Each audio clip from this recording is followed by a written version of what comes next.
E aí, como estão todos vocês? Tudo em paz?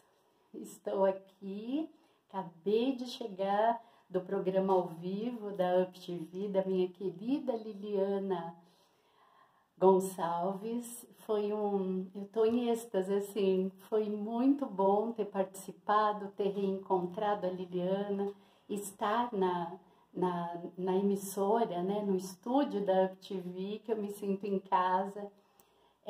Tô muito feliz. E aí eu resolvi chegar em casa e já fazer uma gravação aqui no meu cantinho, ó, das minhas orquídeas, as minhas meninas que estão tão floridas, dos meus filhos, né, de recuerdos. Nesse cantinho aqui que eu gosto tanto do meu apartamento, e dizer para vocês que o papo, por mais que eu tenha brincado no programa dessa noite, o papo do Setembro Amarelo é muito sério. Eu não sei se vocês participaram do programa ao vivo, mas eu queria contar como tudo começou. O porquê da campanha Setembro e Amarelo. Em primeiro lugar, dia 10 de setembro é o dia do combate ao suicídio, né? Então, já tem essa data que já foi estipulada pela OMS. Mas, em 1994, havia um rapaz de nome Mike, numa cidadezinha dos Estados Unidos, e eu sou péssima para nomes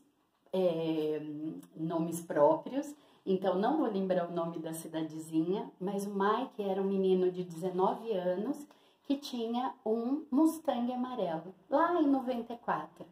E aí o Mike, ele era uma pessoa assim, super alegre, todo mundo olhava e imaginava que o Mike era de corda, e ele, ninguém podia imaginar o que acontecia dentro do coração dele, sabe?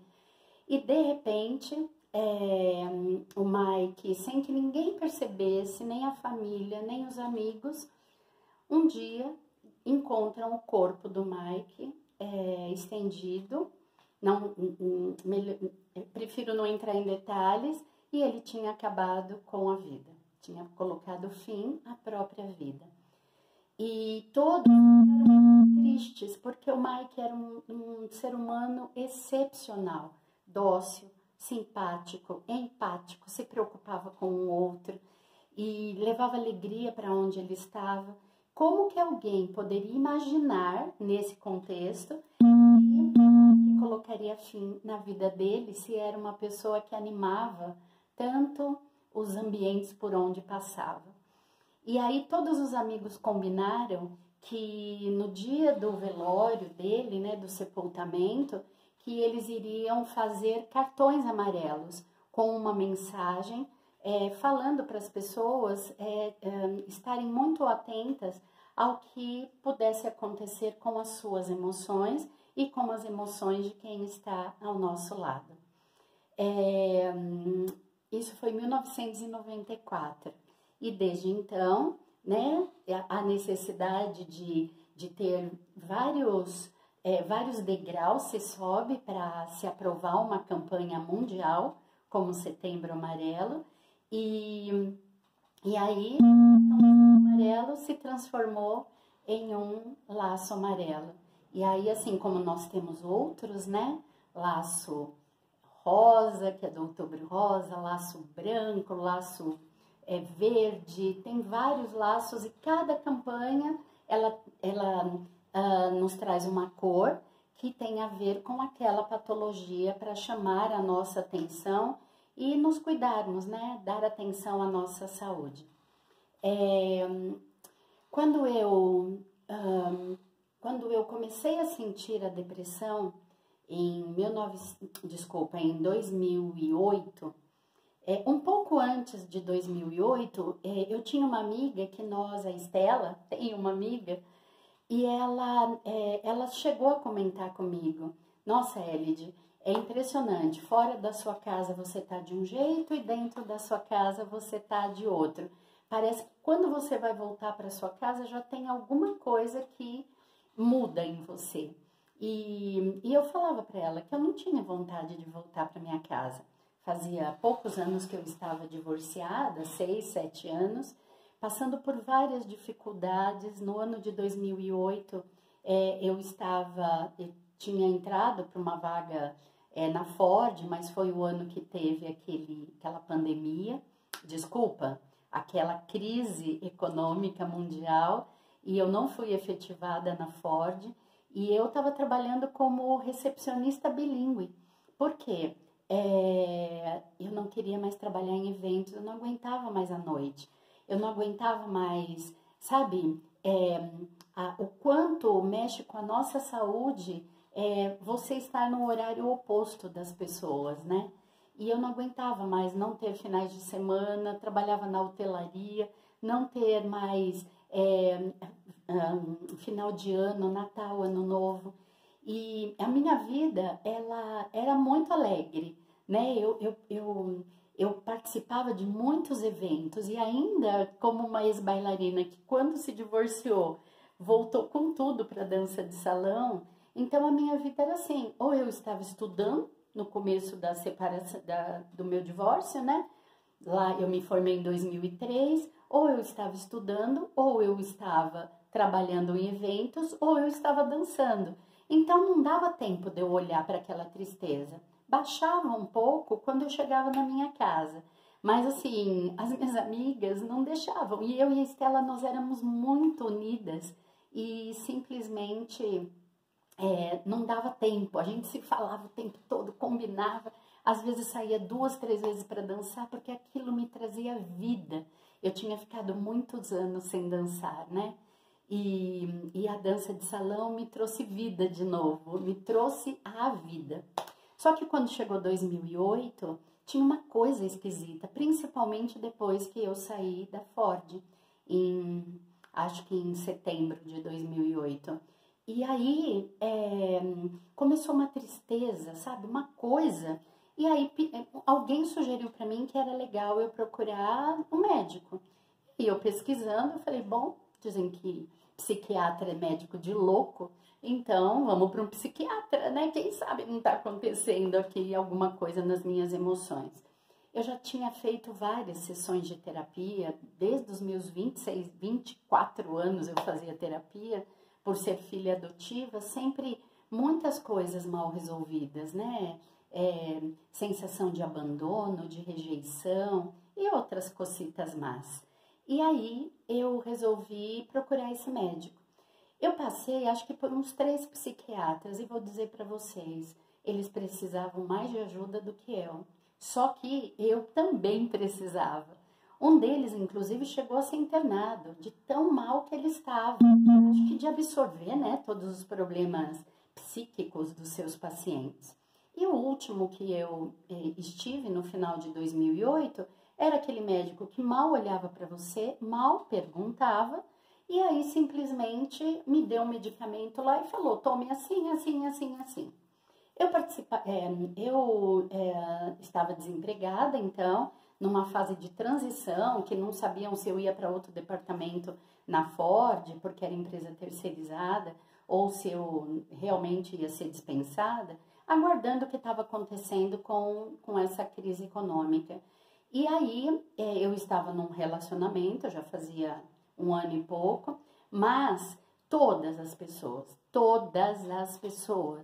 e eu digo, o meu namorado naquela época, os meus filhos, a minha mãe, os meus familiares, eu já não tinha muito contato com muitos familiares, mas as pessoas que conviviam comigo, ninguém abriu a possibilidade de ser depressão. E aí eu comecei a tomar aquele remédio que na realidade eu queria mais dormir. Eu não tinha intenção de morrer, eu estava muito infeliz. Eu tinha chegado à conclusão que eu tinha vindo a esse mundo que não era para ser amada. Então, por exemplo, a minha mãe que me gerou, né? Até então eu não sabia o que tinha acontecido, por que ela tinha me colocado para adoção. A minha mãe que me adotou, meu pai era alcoólatra, né? Uns elos assim muito distorcidos. prefiro nem entrar em detalhes com relação a esse núcleo familiar que eu fazia parte. E ainda um casamento de 20 anos que havia acabado, né? Chegou num ponto que não tinha mais casamento. E eu com 3 filhos e toda aquela história do que se passa quando se separa, principalmente a mulher, né? A perda financeira, a estrutura financeira, o conforto, o espaço, normalmente é perdido. E normalmente é a mulher que perde, né? Vem muito mais a responsabilidade, porque os filhos acabam sendo da responsabilidade da mulher, mas com muitas lacunas abertas, né? E aí, quando foi no final de 2008, eu estava... eu tinha muitos efeitos colaterais relacionados ao medicamento que eu tomava. Eu nem lembro se eu tomava 1, 2, enfim. E às vezes eu tomava mais do que era possível. Eu lembro que uma vez eu tomei uma cartela lá. E esse meu namorado me levou para o hospital. Ele chegou aqui, eu estava desacordada, ele me levou para o hospital e no fim lá eu tive vômito. Nem foi preciso passar com o médico, eu lembro que depois nós viemos embora, porque eu tinha tomado para dormir. Eu queria dormir. Eu queria sair daquele problema que eu estava, sabe?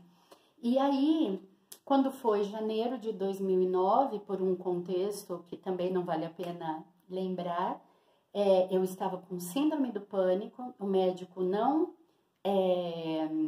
identificou, ele mal dava atenção para o que eu estava sentindo, e aí, no dia 2 de janeiro, com os meus filhos viajando, esse meu namorado optou por ir até Guarulhos, e de repente eu entrei em desespero. Tem mais detalhes que aí no meu livro vocês vão conhecer os detalhes. E no fim eu me joguei do 2º andar do meu apartamento, 5 metros de altura. Hoje eu falo isso sorrindo, porque hoje para mim isso é o outro lado da moeda, né? Aconteceu, tá lá no passado. Então eu consigo falar de bem com a vida, mas foi muito difícil. Você acordar 4 dias depois numa UTI e receber o diagnóstico de que você fraturou a coluna lombar na L1, você fraturou o tornozelo esquerdo e o calcanhar foi destruído porque você caiu em pé, graças ao bom Deus, e dizer que você não pode se mexer porque você vai passar por procedimento cirúrgico é muito triste. Nós vamos ter outros papos para a sequência desse papo durante o mês de setembro. Eu prometo voltar aqui e contar mais detalhes dessa história para vocês. Mas hoje o que eu quero dizer é assim: pessoas que sorriem podem estar mortas por dentro. Pessoas que sorriem podem querer desejar desistir da vida. Pessoas que sorriem podem estar se sentindo tão entristecidas que essa tristeza não é administrável e elas querem colocar fim na vida. E pessoas que, de repente, são aquelas que colocam todo mundo lá em cima, que brinca, que ri, que dança, né? Assim como vocês me viram no programa, ou de repente estão me vendo aqui, tem seus momentos de tristeza, tem seus momentos de fundo do poço, e tem os momentos em que olhar na janela, querer pular para baixo, é a parte mais fácil da coisa. Então, eu queria dizer para vocês, está começando a campanha Setembro Amarelo, ó, a gente está pertinho agora do start do mês de setembro. Olha para você, tem alguma tristeza que você não está conseguindo administrar? Você é aquela pessoa que tem a autoestima lá em cima, tem a autoestima lá embaixo, mas todos acreditam que você tenha um alto astral maravilhoso?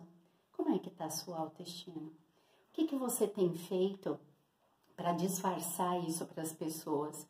Você é daquele tipo de pessoa que chega em casa, vai deitar no travesseiro e chora, entra no banho e para ninguém perceber que você está chorando, aproveita a água do chuveiro e sai dizendo que entrou sabão, sabonete, shampoo nos olhos.